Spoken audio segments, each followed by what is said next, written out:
So you're in the stages of change of pre-contemplation and contemplation, and the motivation is low to moderate, but likely unstable. Right. So I jumped right into it. Follow me. It's okay. I'm going with you. We're going in. I get it. This is Shrinks and Giggles, your no BS guide to navigating the pitfalls of modern mental health. From AI therapy to self-diagnosis spirals, we're here to cut through the pop psych noise from your feed. I'm Melissa. And I'm Michaela, your psychologist BFFs. Let's dive in. Welcome back. This is another episode of Shrinks and Giggles. Today we're talking about New Year's resolutions and motivation. How do New Year's resolutions go for you, Michaela? Ooh, yeah, I was reflecting on this. I don't know that I have made a New Year's resolution in many years. I think because they tend to not stick or last. You know what? I'm gonna go out on a limb and say no divorces in '99. But your divorce isn't even final yet. Just the one divorce in '99. Yeah, there's a lot of pressure to change quickly. Yeah. Very quickly. Yeah. You constantly need to change something about you. And so, yeah. Hurry up and figure it out and jump on the bandwagon. Yeah. Resolutions are tough. I know for me, I swear, have a daily one that I struggle with, which is trying to walk to school with my children. Yeah. We start out the year strong, and then the kids can't get out of bed. And those extra 5 minutes, which is the differential between walking and not, really makes a huge difference in our ability to function as a family. And so I give up and I talk to them about how we're going to start walking to school again. And then we don't. Yeah. There's a lot of talk about the resolutions or the plans. Absolutely. The plans. And the follow through is challenging, which we're going to dive into a little bit on this episode. And talk a little bit about the resistance that even if you have all of the good intentions, that you're going to encounter practical realities and things that make it hard to commence change and sustain change.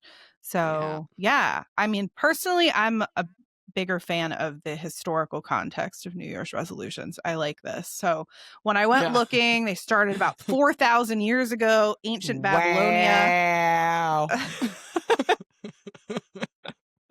That's a long time ago. The tradition of setting New Year's resolutions can be traced back thousands of years, deeply rooted in ancient cultures that saw the turn of the year as a symbolic moment for reflection and renewal. One of the earliest records of resolutions comes from the Babylonians, around 4,000 years ago. Their new year, celebrated during a massive 12-day festival called Akitu, marked the vernal equinox. For the Babylonians, this was not just a time to rejoice.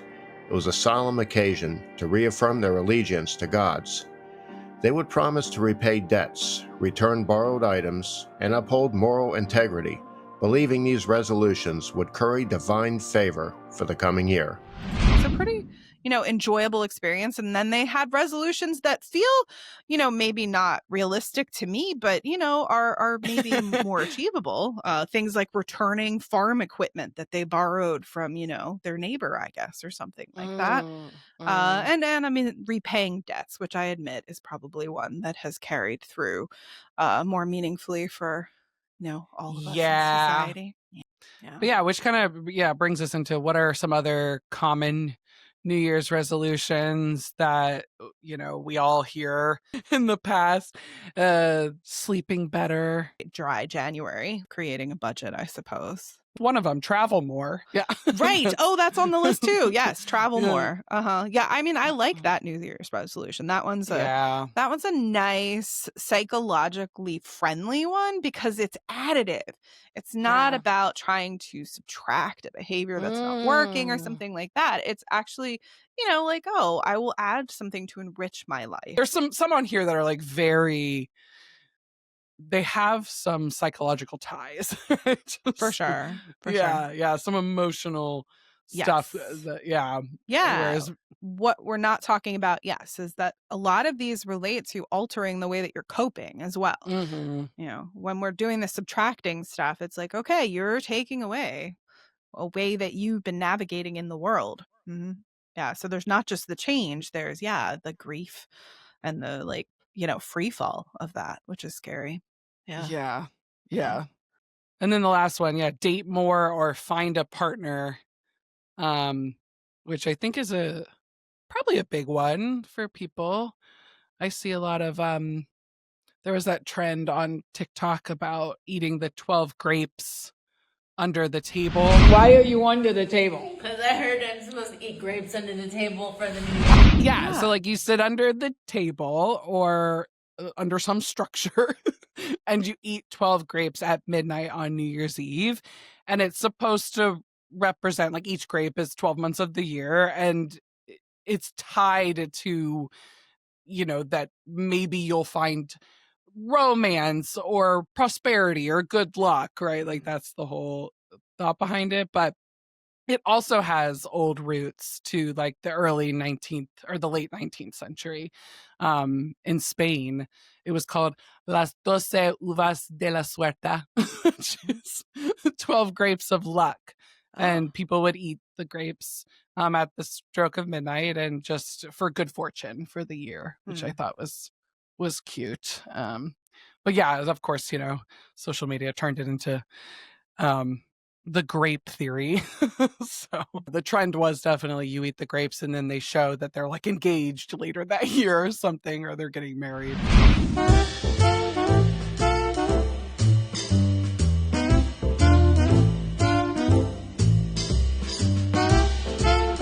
What they don't tell you is they were already engaged and they're just like, look. It was already planned to be engaged. Right.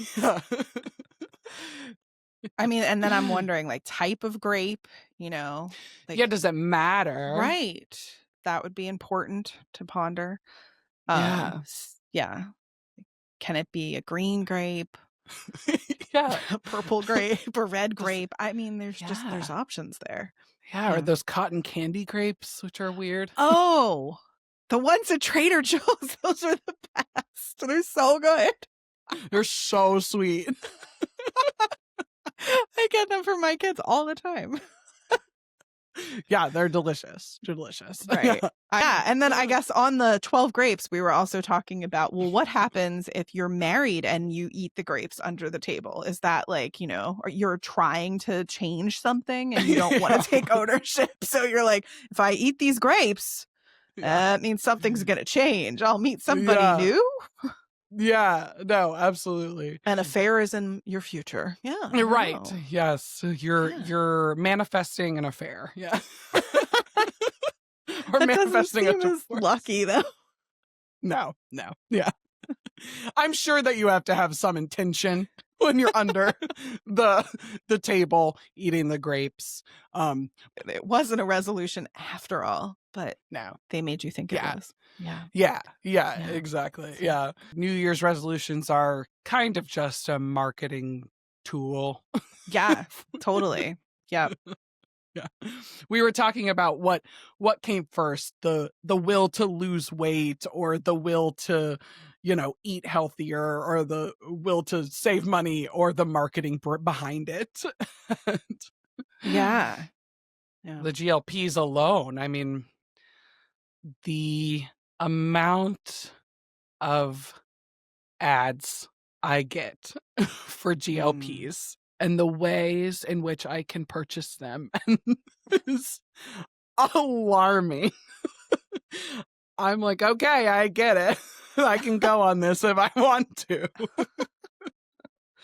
I mean, the desire to lose weight, or to better something or be healthier, came first. But I think, there's this modern obsession with weight loss that is the creation of marketing. So, Yeah. No, there's so much to be said with social media and all of that. Yes. My algorithm is very fond of raw veganism or carnivores. I don't understand why. I don't know. I mean, more power to the raw vegans out there. But Yeah, that's I don't. hard. That seems like a path that I don't know. I get cold. I get cold thinking about just eating salad and smoothies all day.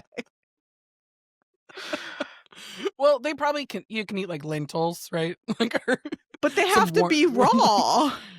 Oh, you can't cook them at all. I don't think I knew that was Oh what raw yeah, you didn't know veganism about is. raw veganism? Yeah. No, because I would never do it. I cook every night. I think you're allowed to like use the sun to heat things. Stop. Oh my gosh, that's wild. Maybe Good for them. I don't know. Maybe like 120 degrees is like the max. That is severe. It's Oh terrible. my god. Yeah. Anyway, So anyways, yes, there is New Year's. so much conversation around the way you should eat, the way you should live your life. And I think that feeds into obviously the algorithm you're getting and the marketing pushing you towards whatever resolution you should be feeling you should be doing. Right. Right. Absolutely. Why do we have more motivation then at the beginning of the year? What happens that we have more motivation? I can make the argument it's that, you're slowing down, that you have maybe, if you don't have lots of relatives coming to visit you, time to, sit and ponder your life. Yeah, it's a slower time of the year. Yes. And you can reflect back on for all the sure. things that you did poorly over the year. Right. Like that was not good. No. Yeah. Right. Plus you also like to go on the weight loss stuff, like to continue on that conversation. Like during the holidays, you're eating a lot of things that you don't normally eat. True. Such rich food, and you're drinking probably more if you drink. Yeah. Mhm. So anyways, it's a slower time of the year. There's a lot of closure. You're looking back, right?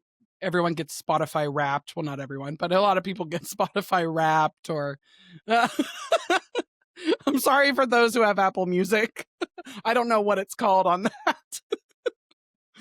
Do you have Apple Music? I do, but I don't know. Well, for those who do, mine will be silence a lot, apparently. you just stare into the abyss and contemplate life. When you have children, it's kind of nice to not perpetually be plugging yourself into things. So there is that. Yeah, you get in the car and you just drive in silence. Yes. Or sit in the driveway in silence. Yes, these are lovely things to do. Those are things I don't need to work into my New Year's resolutions, but No. yes. Yeah. No. But yeah, you get a lot of content from your reflection. apps or I get like business. photos. I guess I'll get prompts with like all the photos that I like. Yeah, here's like outtakes from the year. I think I get those. Yeah. Oh, that's cute. Yeah. Those are fun. Yeah, no, for sure. And for me, I would argue the slowdown probably is a big piece of it. But that there maybe is some other underpinnings as well with, family reflecting on where you're coming from. And that there is this societal push to be like, okay, let's do the new you. What is that? Yeah, tackle on this new year with something that feels purposeful and intentional and that's going to give this year something different than last year, right? Like by having this New Year's resolution, you're going to enact change and your life's going to be, X amount better. Right. Well, and it's fun. It's fun to think about change. If you're actually in a place where you're contemplating something, you get to be creative in how you could implement whatever it is you're thinking about. You get to think about the possibilities for new paths in your life, ways that things would be different and better. And it also helps to manage anxiety potentially. You're like, oh, if I take control over this thing, I will feel better. And it gives you that sense of agency, which can abate some anxiety. And yeah, it gives meaning and purpose to the next year, and even if it just lasts the month, it's like I'm gonna have some, change that's gonna come out of, this intention or control over this aspect of my behavior. And that's where a lot of people get tripped up. They'll set aside time to plan and they'll set some intention into it. And then they start to try. And then practical things happen, like their children are still in their pajamas when you need to walk out the door. You're in the stages of change of pre-contemplation and contemplation, and the motivation is low to moderate, but likely unstable. Right. So there are actual formal stages of change. That's what you're talking about. Yeah. So Yes. there's, yes.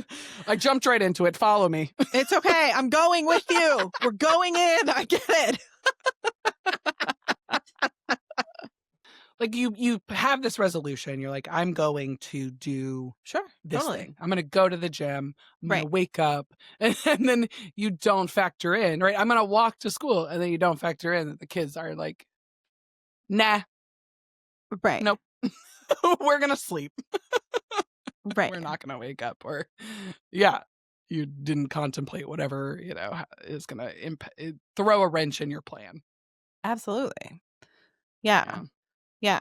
And so, okay. I mean, yes, maybe you're able to evaluate that in a stage of planning.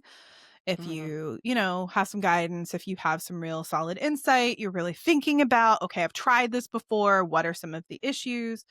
But yeah, I mean, I know you and I have tried to do some work at times, and then you're like, oh, but I have, that Pilates class at this time. And I'm like, okay, go. We'll do it a different time, yeah, but Yeah. it is a practical thing. And it is maybe part of that planning phase too of anticipating the trip up. So if this is something you're Yeah. really, really invested in, be real with yourself. Where are you going to trip up? I'm not going to become a raw vegan. I like soup. I don't like gazpacho. I like soup.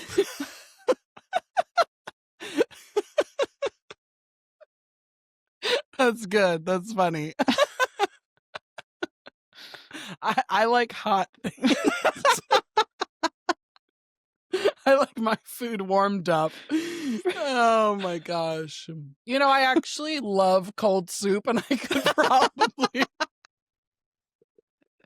You're like, this has opened a whole new world for me, Melissa. I had no idea. I didn't even realize. I've But totally, I mean, yeah, I would say that's like the last, step towards full on, like, you're not eating anything. But for sure. I mean, do I recognize there's probably people who can do it healthfully? For sure. But I mean, the amount of time and energy. reflecting on like the things you do like and the things that have worked is a good place to start if you want Yeah. to have a resolution or just a plan for the new year, or any time of year you can do this, right? It doesn't have to just be at the start of a new year. Right. No, absolutely. Yeah. And it's giving yourself the grace to, recognize that you're going to have trip ups. There's going to be problems. And part of that whole process with stages of change is there is that action plan where you're commencing, okay, I'm going to do this plan. And then, you might fall flat on your face. Mhm. The That's call okay. of soup might be too much. The soup. Yeah. And so, There's a video of me as a 3-year-old rolling around on the ground in the living room, just saying soup. My mom's trying to get me to, I don't know, talk to the camera, and I'm rolling around on the floor, just being like, soup, soup, soup. So, have always enjoyed soup. apparently. I think what can really trip people up a lot is that you hit that action phase, literally trip up and you relapse. You're like, okay, no, I'm, gonna start eating this way again, or I'm going to give up on exercising, or I'm gonna give up on walking at all.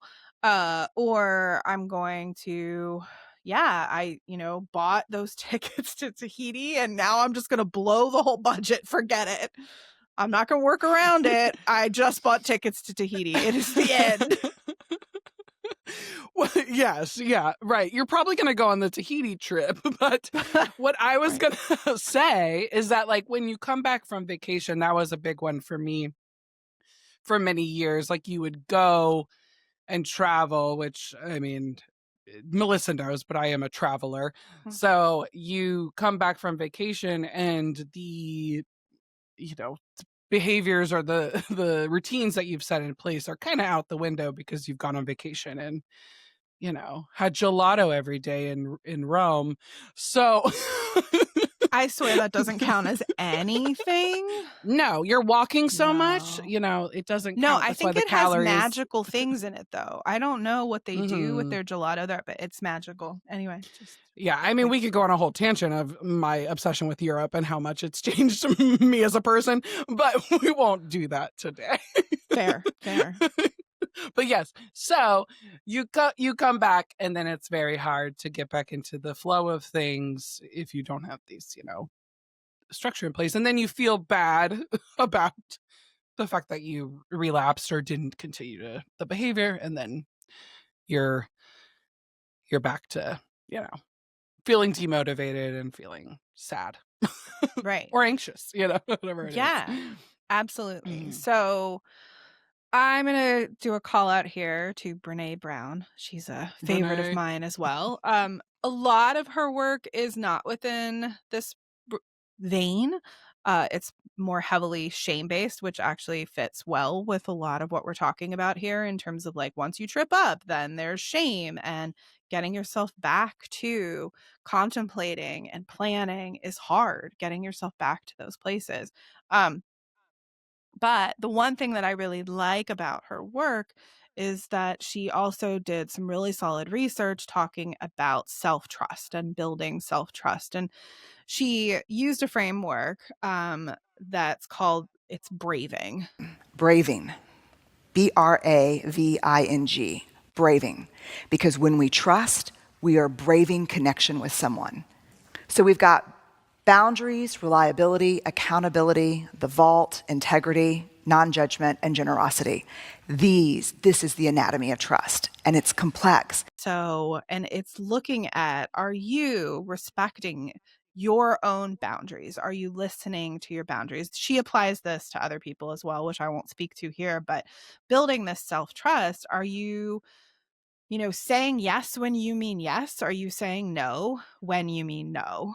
Um, are you being reliable? Are you, are you showing up for yourself the way that you say that you're going to? And a lot of times that's a big piece of these phases of change is that you are undermining your reliability, and then you don't trust Mhm. yourself. You're like, I can't do this because I'm not doing this and I'm not doing this, therefore I can't trust myself. And so it's this vicious cycle. Or, yes, you're saying yes a lot when you mean no, and no a lot when you mean yes. A lot of Yeah. this is, about tuning into yourself. I won't necessarily go through the whole acronym, but I will speak a little bit to just the broad ideas of if you're using, if you're listening to yourself and your yeses and nos, if you're allowing yourself to tune into, are you being reliable for yourself? Are you being accountable? Are you standing up and doing the things that you say you're going to do and living the life that's in line with those things? And maybe it's that you're saying those things but you don't mean them. And I think that's an important thing too, right? Like you can say Yeah. I'm going to do this thing, but is it something you actually value? And maybe that's jumping, ship over to other, Action. psychological theories. Case.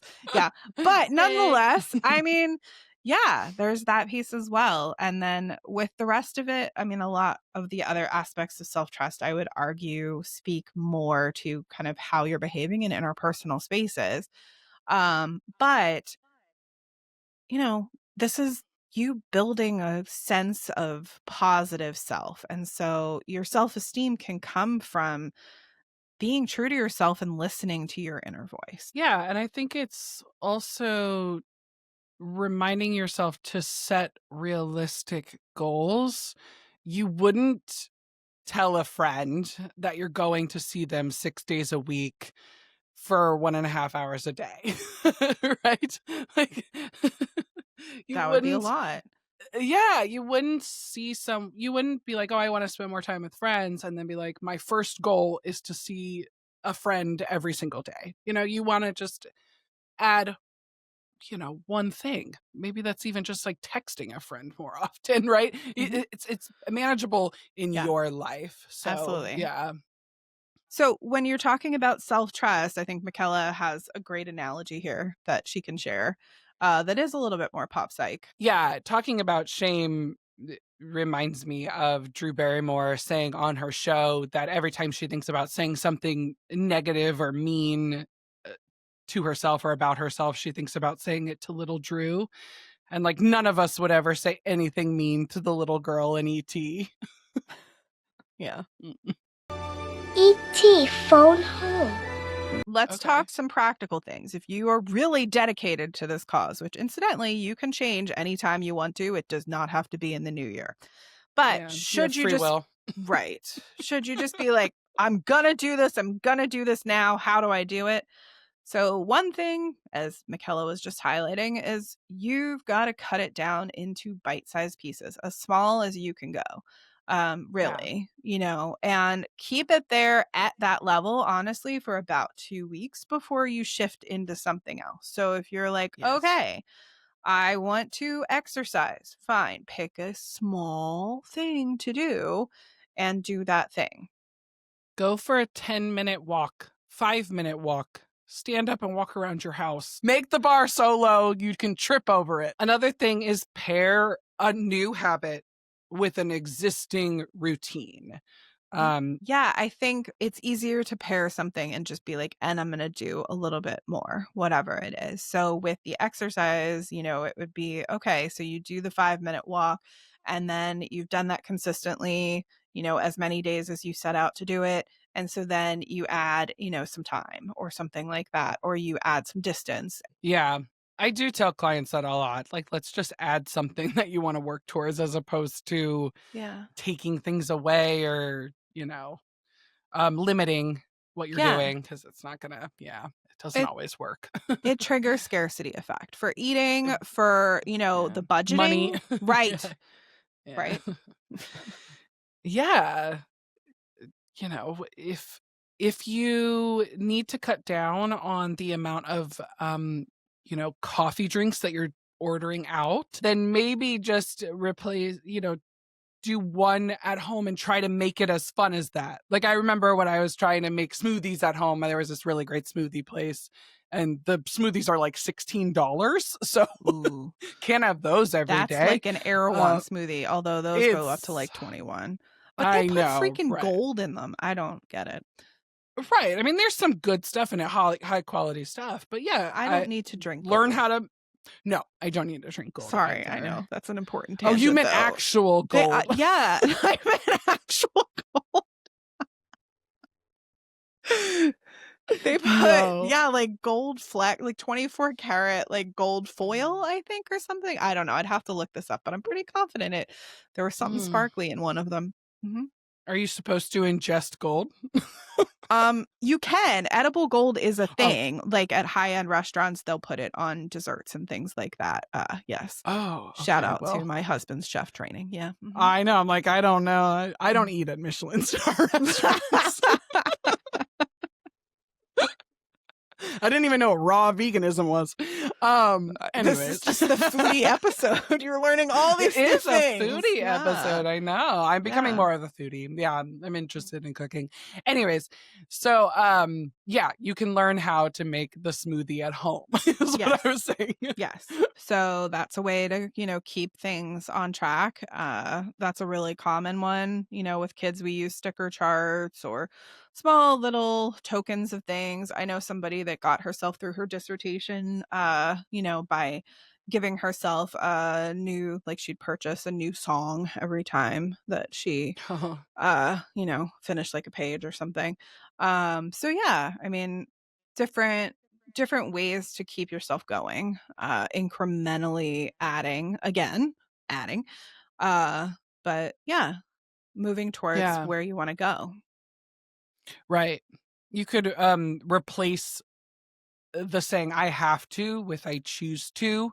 Hmm. It helps the brain process Yes. it better, right? Yeah. You can start to be like, this is something that I'm, willing and choosing and motivated to do, as opposed to I made this commitment and now I have to do this and now I don't have the motivation. And, motivation fluctuates. You're not going to have the motivation every single day to wake up and do this like thing you set out to do, Hmm. so Yeah. Yeah. And it gives yourself agency. It gives you agency to be like, okay, yeah. well, I do have a choice here. I do have control. Yeah. Hmm. Yeah. Yeah. The New Year's resolutions don't have you by the throat. You don't have to do it. No. No, no, no. And finally, reframe slips or relapses as data. The example I love to use around this is from Meet the Robinsons, which is a Disney movie about an orphan boy who, who is, he's an inventor and he goes to the future and he is at the dinner table and he is trying to use this machine that combines the peanut butter and the jelly onto bread so that you can make peanut butter and jellies, and it jams and he tries to fix it and he fixes it, and then it explodes everywhere and all the peanut butter and jelly goes all over. Oh no. No, I didn't know it. I'm sorry. I'm so sorry. You failed. And it was awesome. Exceptional. Outstanding. I did better. From failing, you learn. From success, not so much. If I gave up every time I failed, I never would have made the meatball cannon. I never would have made my fireproof pants. Still working out the kinks. You don't just make something, perfect, or you don't just succeed the first time you do something. And so use your mistakes or your slip ups as fuel and understanding. Like my husband always says.